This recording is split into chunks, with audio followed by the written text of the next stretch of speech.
มากินผัดซีอิ๊วทะเลหมูกรอบ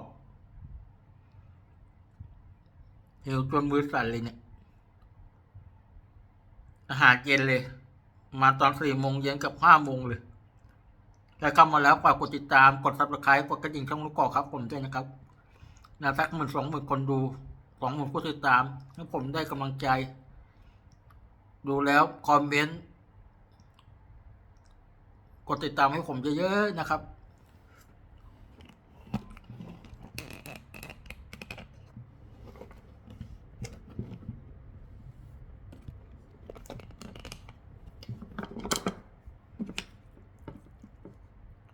กุ้งตัวใหญ่ๆ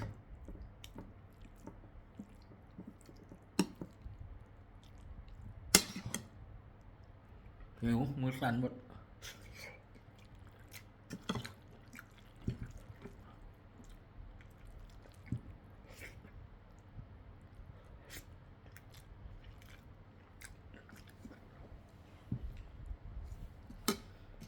กินข้าวเสร็จก็กินยาเห็นไหมอย่างกินข้าวกินยาหอมกระทะ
หอมกระทะมากซีอิ๊วคำใหญ่ๆ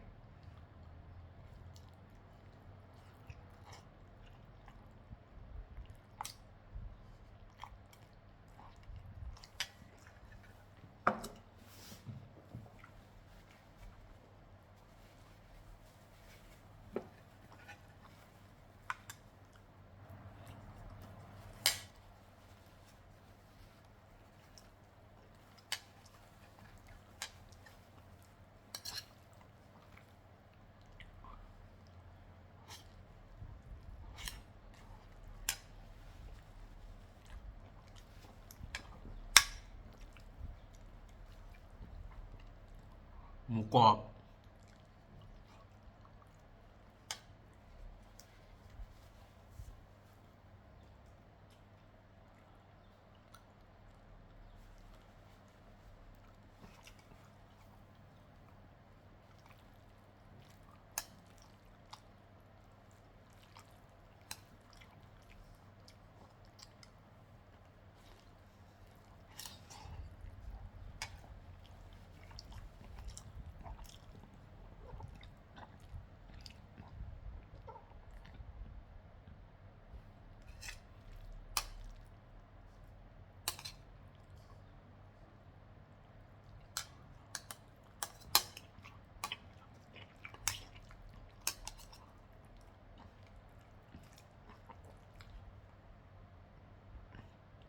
ปลาหมึก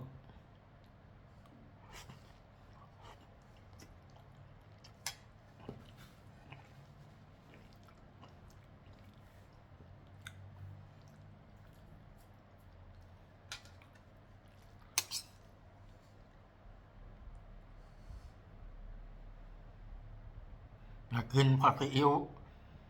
ทะเลหมูกรอบด้วยกันอาหารเย็น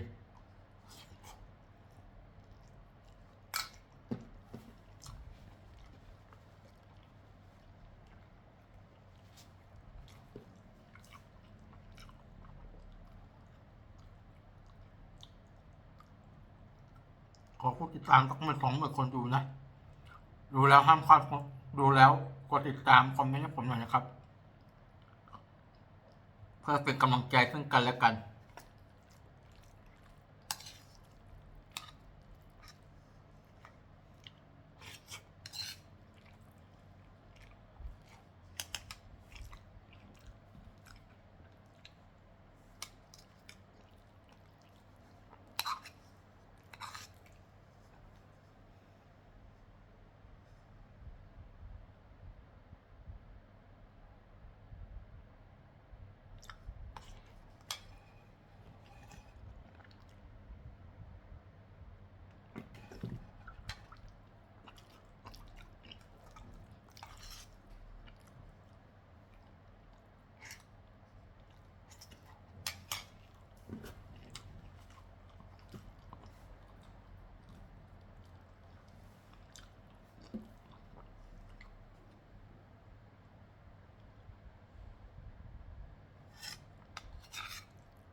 กินข้าวกินยา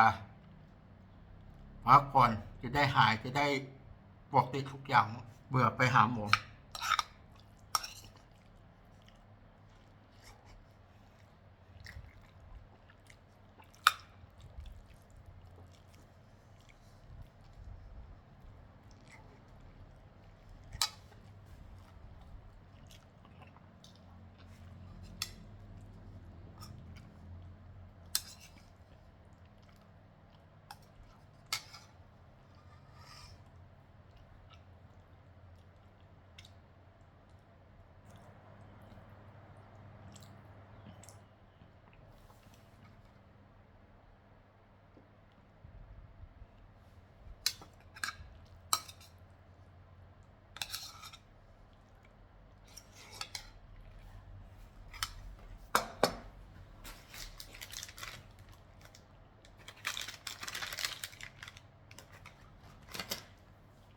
กินยาเสร็จก็กินยาอม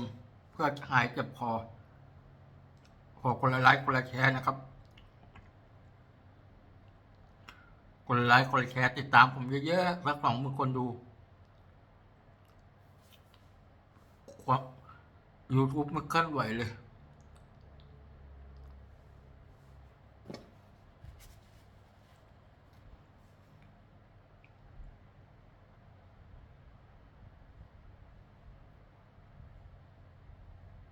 อยู่หน้าโฟมกดติดตามกดแชร์กดคอมเมนต์ให้ผมเยอะๆดันให้ผมเยอะๆ20,000 คนดูนะครับมาเก็บผัดซีอิ๊วทะเลหมูกรอบ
ขอคนละ20,000 คนดู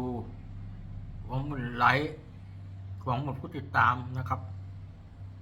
เราก็ดีอยากมีโรคภัยทุกคนโชคดีถูกหวยรวยเบอร์สาธุ